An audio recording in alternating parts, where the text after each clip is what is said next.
Assalamualaikum, apa kabar teman-teman semua? Semoga sehat selalu ya. Nah, pada video kali ini teman-teman, gue mau jawab nih teman-teman ya di episode konsulen kali ini, konsultasi luka online. Jadi ini ada gini teman-teman, pengen lihat foto yang sudah sembuh, saya cari kok nggak ada. Ya, jadi memang di video-video gue jelasin ya. Kadang-kadang gue tuh kalau ke pasien biasanya sekali datang itu gue jelasin dari A sampai Z teman-teman. Ya jadi supaya apa, tujuannya supaya keluarga bisa merawat luka sendiri teman-teman. Ya, nah ketika keluarga bisa merawat luka sendiri, kadang-kadang memang ada yang masih ngerespon. Biasanya gue selalu tanya juga, atau enggak keluarga memang gue anjurkan setiap ganti balutan tolong kirim hasilnya. Supaya apa? Supaya gue bisa bantu evaluasi. Karena pada umumnya luka itu teman-teman kondisinya tuh harus dikaji setiap ganti balutan. Jadi enggak pas kita ganti luka pertama kali udah nih pakai salep ini aja sampai selesai pasti cocok. Enggak juga, belum tentu. Ya, sewaktu-waktu mungkin tiba-tiba salep yang digunakan itu harus berubah. Nah, itu tergantung dari kondisi lukanya. Kondisi luka itu nggak bisa kita tebak-tebakan teman-teman. Ya, jadi seperti itu. Misal gini, gue udah jelasin nih dari A sampai Z, gue udah edukasi ya. Mungkin dia ngirim gambar ya di awal-awal, tapi biasanya pada umumnya ketika lukanya sudah membaik teman-teman, itu pasien walaupun gue WA itu nggak ada yang bales WA-nya. Beberapa seperti itu. Jadi ya udah hilang begitu aja. Nah nanti tiba-tiba pas lukanya bermasalah di sewaktu-waktu, misalnya udah mau sembuh nih, tiba-tiba rusak lagi lukanya.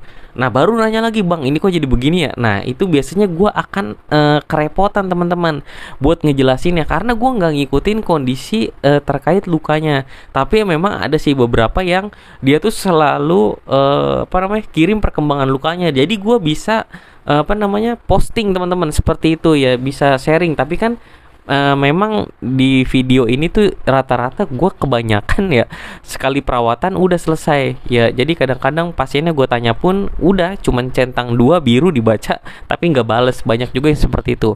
Yang konsultasi online pun juga banyak yang seperti itu. Jadi memang kalau yang teman-teman lihat ada gambaran dari awal sampai selesai lukanya bagus, apalagi gua ngerawat terus-terusan, ya biasanya itu pasiennya memang minta tolong untuk gua yang ganti balutannya. Tapi kebanyakan memang yang gua rawat itu sekali gua datang udah ya gue jelasin dari A sampai Z, dia bisa ngerawat sendiri ya udah. Sisanya biasanya nanya-nanya kan, oke, biasanya gue jawab. Tapi kadang-kadang gue kan kepo juga ya, gue pengen tahu pengembangan lukanya gimana. Kadang-kadang nih orang kok nggak ada kabarnya ya gitu kan, pengen tahu aja. Maksudnya jujur aja ya, gue tuh kalau pasien yang gue rawat terus lukanya sembuh, membaik, sembuh total, itu ada kepuasan tersendiri teman-teman. Gue nggak ngerti ya, mungkin ini kerjaan yang paling gue senengin ngerawat luka ya, walaupun pasiennya itu jauh-jauh teman-teman dari rumah gue jaraknya. Lokasi gue di Limo ya teman-teman, Limo Cinere ya, Depok lah, Depok Jawa Barat. Gue tuh kadang-kadang dapat pasien ke Pasar Kemis Tangerang, ke Curug Tangerang, kalau nggak salah ke Cikarang, Karawaci, Bekasi Utara, Bekasi Timur, Tambun Utara, mana lagi, gue udah hampir semuanya dapat teman-teman. Bogor, Tenjo ya, gue sampai Parung Panjang, gue sampai Lebak Banten, gue pernah kayaknya waktu itu perjalanan ya. Pokoknya hampir jauh-jauh gitu teman-teman. Nah yang jauh-jauh tersebut biasanya memang gue jelasin dari A sampai Z ya. Kenapa gue jelasin dari A sampai Z? Ada beberapa teman gue yang bilang, emang lu nggak sayang Ren, kalau lu jelasin kan dia jadi bisa ganti balutan sendiri ya. Sebenarnya prinsip hidup gue nih ya, yang gue alamin gitu ya, bukannya gue so suci atau nggak so baik atau gimana ya teman-teman ya. Rezeki itu pasti ngalir aja teman-teman ya. Jadi kalau gua nggak dapat dari si A, gue pasti dapat lagi nanti dari orang lain.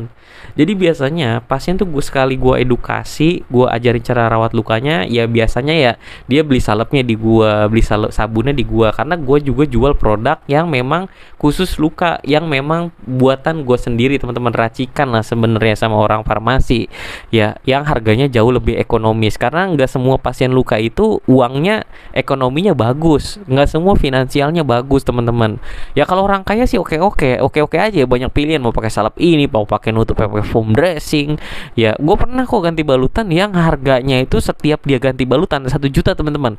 Foam dressingnya mahal, alginatnya mahal, salepnya mahal ya kan. Pokoknya lumayan banget deh itu keluarga ya, memang karena orangnya berduit gitu kan. Tapi kalau gue pribadi ya disesuaikan aja teman-teman gitu ya. Kalau biasanya ada yang nutupnya pakai softtek. Kalau teman-teman lihat di video gue, diperhatiin pasti ada yang nutupnya pakai softtek, ada yang nutupnya pakai plastik wrap, ya kan? Ya itu sebenarnya akal-akalan gue aja teman-teman, karena kita di sini berbicara tentang masalah keekonomisan teman-teman. Ya disesuaikan dengan keuangannya gitu. Gue juga nggak bisa sama ratakan. Lu pakai harus foam dressing, kalau enggak luka lu nggak bakal membaiknya. Nggak bisa gitu juga. Ya orang kan punya dapurnya masing-masing. Gue ngerasain di mana gue nggak punya duit dan anak gue harus berobat, padahal gue perawat. Ya gitu. Pokoknya banyak hal kejadian yang gue pikir ya jalan hidup orang itu beda-beda dan ujiannya juga beda-beda. Jadi buat teman-teman yang sedang rawat luka, semangat terus ya, jangan patah semangat ya. Jadi apalagi ya, ya mungkin itu aja sih teman-teman video kali ini dari gue. Sampai ketemu lagi di video selanjutnya. Wassalamualaikum warahmatullahi wabarakatuh.